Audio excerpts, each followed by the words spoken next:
22 जनवरी 2024 एक ऐसी तारीख जो भारत के इतिहास में सबसे इंपॉर्टेंट तारीख साबित होने जा रही है। एक ऐसी तारीख जिसका राम भक्तों और कार सेवकों को कई वर्षों से इंतजार था। एक ऐसी तारीख जिसका हद से ज्यादा राजनीतिकीकरण हुआ। दोस्तों, मैं बात कर रहा हूं अयोध्या में होने वाले राम मंदिर इनॉग्रेशन की। जैसे कि हम सब जानते हैं कि ये कोई आम दिन या कोई आम तारीख नहीं होने वाली है, लेकिन ऐसा क्यों लग रहा है? आज की इस वीडियो में हम बात करने वाले हैं राम मंदिर की हिस्ट्री, ज्योग्राफी और इकोनॉमिक्स के बारे में, और ये भी जानेंगे कि एक ऐसा प्रकरण यानी एक ऐसा केस जो 500 साल पहले शुरू हुआ और अभी तक उसके बारे में क्या क्या हुआ, इस वीडियो में वो सब जानेंगे हम। आगे बढ़ने से पहले आप इस चैनल को सब्सक्राइब जरूर कर लें, क्योंकि यही सब्सक्रिप्शन बटन हमको और आपको जोड़े रखता है। तो आइए शुरू करते हैं। तो जमाना था मुगल सल्तनत का 1528 के आसपास और भारत में राज था बाबर का। बाबर के बारे में कहते हैं कि वो डिमोलिशन और क्रुएलिटी का दूसरा नाम था। हिंदू समाज और उनके प्रतीक बाबर को पसंद नहीं थे। बाबर की फौज का एक कमांडर था जिसका नाम था बाकी ताश गांधी, जिसको मीर बाकी के नाम से भी जानते हैं। कहते हैं उसको अवध रीजन का गवर्नर बनाया गया था और उसने ही बाबरी मस्जिद को स्थापित किया था। भारत के ज्यादातर लेफ्टिस्ट इस मस्जिद को वास्तविक कलाकृति मानकर राम मंदिर के उस स्थान पर ना होने का समर्थन करते आ रहे हैं। उनका यही कहना था कि 15वीं शताब्दी में देश के महान कवि तुलसीदास जी ने जब अपनी रामचरितमानस में इस घटना का जिक्र ही नहीं किया तो कोई कैसे मान ले कि यहाँ राम मंदिर था। विच इज करेक्ट, रामचरितमानस में इस घटना का कोई जिक्र नहीं है, लेकिन इसका ये मतलब भी नहीं कि मंदिर तोड़ा ही नहीं गया। तुलसीदास जी द्वारा 1590 के करीब एक ग्रंथ लिखा गया था जिसका नाम है तुलसी दोहा शतक। इस पूरे डॉक्यूमेंट में उस घटना के बहुत महत्वपूर्ण संदर्भ है, जैसे राम जन्म महीन मंदर ही तोरी मसीत बनाए, जब ही बहु हिंदुन हते तुलसी किन्ही हाय। जिसका अर्थ है कि जो राम मंदिर हुआ करता था उसे तोड़कर मस्जिद बनाएगी और बहुत से हिंदू मार देंगे, जिससे तुलसीदास दुखी हैं। एक और दोहा है जहां वो लिखते हैं कि राम जन्म मंदिर जहां तसत अवध के बीच, तुलसी रची मसीत तहां मीर बकी खलनीज। जिसका अर्थ है कि अवध के बीच जो राम जन्म मंदिर था वहां पर नीच मीर बाकी ने मस्जिद बना दी। यार दोस्तों, ये बातें तो हैं 15वीं शताब्दी की। अब आते हैं थोड़ा मॉडर्न एरा में। वक्त है 1992 दिसंबर, ठंड का महीना, और इस ठंड में होती है एक ऐसी क्रांति जिसने पूरे देश का माहौल गर्म कर दिया।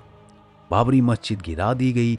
सत्ता में मौजूद सीएम कल्याण सिंह ने इस घटना को अपनी ही चूक बताते हुए रिजाइन कर दिया। सालों का संघर्ष, हाई कोर्ट से लेकर सुप्रीम कोर्ट तक ये केस चला।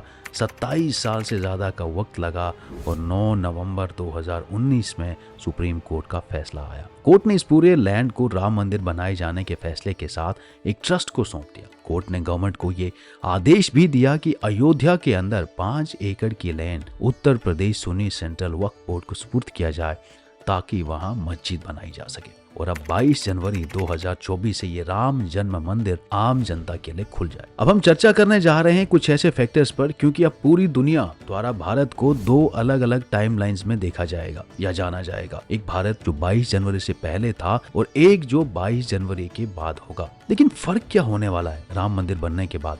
आइए इसे देखते हैं। सबसे बड़ा बदलाव, दुनिया की नजर में भारत एक ऐसी शक्ति के रूप में सामने आएगा जो अपनी कल्चरल और हिस्टोरिकल हेरिटेज यानी कि सांस्कृतिक और ऐतिहासिक विरासत को संभाल कर रखता है, और ऐसी विरासत जिसका स्वरूप सिर्फ भारत ही नहीं कई देशों की मूल संस्कृतियों में देखा जा सकता है, जैसे इंडोनेशिया, जापान, म्यांमार और थाईलैंड। मंदिर बनने के बाद श्री राम और उनसे जुड़ी हिस्ट्री को दुनिया भर में पढ़ा और जाना जाएगा। लोगों में उत्सुकता होगी भारत और राम मंदिर देखने की, जिससे टूरिज्म रेवेन्यू में इजाफा होना तय है। इकोनॉमिक बेनिफिट्स के साथ साथ इसके स्पिरिचुअल बेनिफिट्स भी हैं जो सबसे ज्यादा इंपॉर्टेंट है। इतने वर्षों का इंतजार, साथ में जुड़ी करोड़ों लोगों की आस्था, भारत में धर्म के प्रतीक माने जाने वाले श्री राम को जन्म स्थान, श्री राम के बाल रूप को देखना अपने आप में एक महान आध्यात्मिक अनुभव होने वाला है। इन्हीं बीच आपने कई लोगों ने सुना होगा कि इस जगह स्कूल बन जाना चाहिए जिससे समाज शिक्षा की ओर बढ़ सके, वगैरह वगैरह।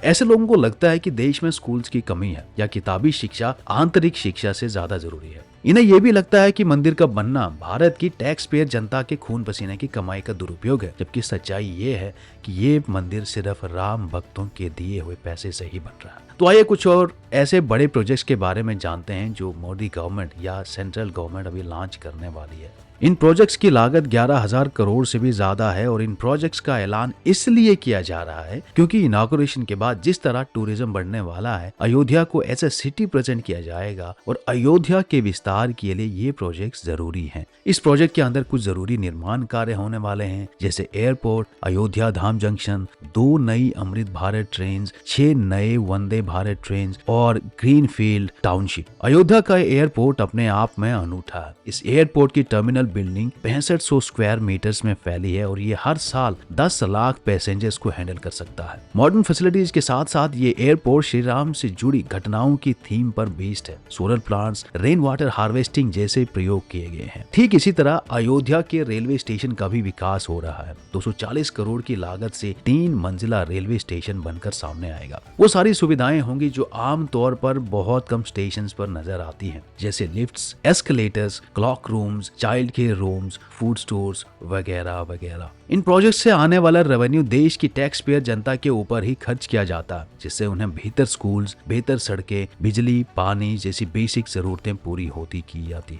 एम्प्लॉयमेंट जनरेट होता रहता है। मेरे हिसाब से ये टैक्स पेयर की मेहनत की कमाई का दुरुपयोग बिल्कुल भी नहीं है, बल्कि राम भक्तों द्वारा दिए गए पैसे का एक सही सा प्रयोग है या सही सा यूज है। तो आज हमने जाना इस पूरे प्रकरण की हिस्ट्री, ज्योग्राफी और इकोनॉमिक्स, लेकिन एक जरूरी बात करना रह गया है और वो ये है कि आपने देखा होगा कि राम के नाम पर न जाने क्या क्या हो रहा है। अहिंसा के प्रतीक राम के नाम पर हिंसा हो, असली धर्म भूलकर हम सोशल मीडिया से प्राप्त ज्ञान, श्लोक, किताबों को सच मानकर खुद को ही खोखला कर देते हैं। हम उपनिषद, गीता जी, रामायण जैसे मूल ग्रंथ जो सनातन धर्म की नींव है, उनको कभी पढ़ते ही नहीं है। असल में दोस्तों, हम अपने राम को अभी जानते ही नहीं। इसलिए मेरा हर एक व्यूअर से ये अनुरोध है कि आप अपने मूल ग्रंथों की ओर बढ़ें। राम को सिर्फ एक फिल्म या सीरियल का कैरेक्टर ना समझकर ज्ञान और त्याग की प्रतिमा समझें और एक आदर्श नागरिक बनने की कोशिश करें, क्योंकि राम राज्य सिर्फ राम से नहीं, राम के वास्तविक भक्तों द्वारा ही बनता। इसी के साथ आप सब लोगों से विदा लेता हूँ और फिर मिलूंगा एक नए विषय के साथ। तब तक के लिए जय श्री राम।